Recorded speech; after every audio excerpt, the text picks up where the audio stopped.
Hello, Numbness program. I just got home from my 5th day of my clinical apprenticeship.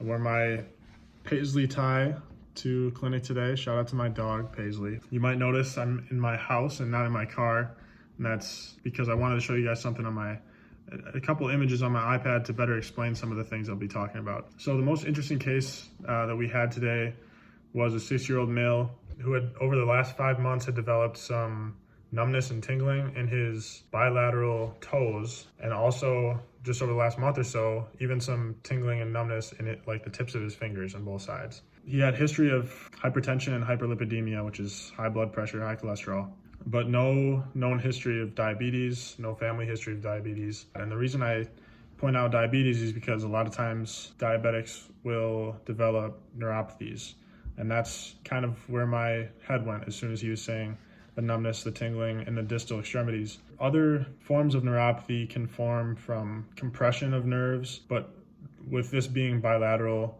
and developing over time, not necessarily positional, I wouldn't expect it to be compression of nerves in both legs and both hands, that kind of thing. Another thing would be maybe an autoimmune disorder, kind of immune system attacking the nerves, the blood vessels in the peripheral tissues. There's also toxic polyneuropathies, which it's often caused by excessive alcohol use.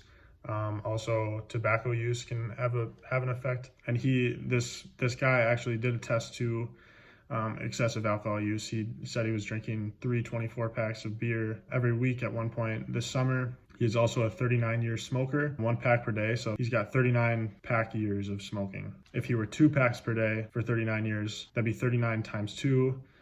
Quick math, so 78 pack years would be what his terminology is. That's kind of how that works. Among other things, there's also idiopathic polyneuropathies, which basically just means that we don't know what is the cause, and it could be any number of things, but we don't have any specific idea of what it is. So to get to what I was going to show you guys. So this is a dermatome map, and basically what it is, it's just showing the different parts of the body that are innervated by different spinal nerves here. You can see it go from C1, there's 8 cervical nerves, there's 12 thoracic nerves, there's 5 lumbar nerves, and then 5 sacral nerves. So the parts that we focused on in our physical exam were where he was having the most numbness. So you can see the L4 nerve innervates just the medial side of both feet. The L5 is most of the digits, most of the toes, and then the S1 nerve gets the pinky toe, the 5th digit, and also sometimes the 4th digit.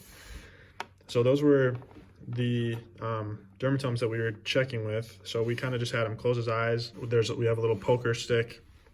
We ask if he can feel when we're poking. And then, so here's just a little diagram I thought was useful for diabetic neuropathy. So you can see in a normal nerve, you got the blood vessels kind of running along the myelin sheath of the nerves. Normally, obviously, the vasculature can supply the nerves with enough nutrients to continue to work. But in diseased blood vessels, the nerves and the myelin sheath of the nerves begin to damage. And that's when you see a lot of the disappearance of the myelin sheath, and then you'll see a lot of the numbness, because what the myelin sheath does is it protects the nerves, and it also allows the nerves to conduct their electrical signals back up, and that's how you're feeling all the sensation. So with reduced blood flow in diabetes caused by the hyperglycemia that you'll see a lot, all the extra sugars can be damaging to the peripheral nerves, which, as I mentioned before, are more susceptible to damage. That's why you typically see them in these areas first, at the ends of toes and the ends of fingers. As they become damaged, the nerves also become damaged, and then they start to desensitize. And what you'll see if it's unmanaged is the nerve dysfunction in the toes will start to creep up, like slowly over months. It will creep up the foot into the leg, and it'll even creep up all the way throughout the legs if it's not treated. We weren't for sure that it is neuropathy caused by diabetes, but we also can't be sure that it isn't, because he hasn't been seen recently, so his labs haven't been checked.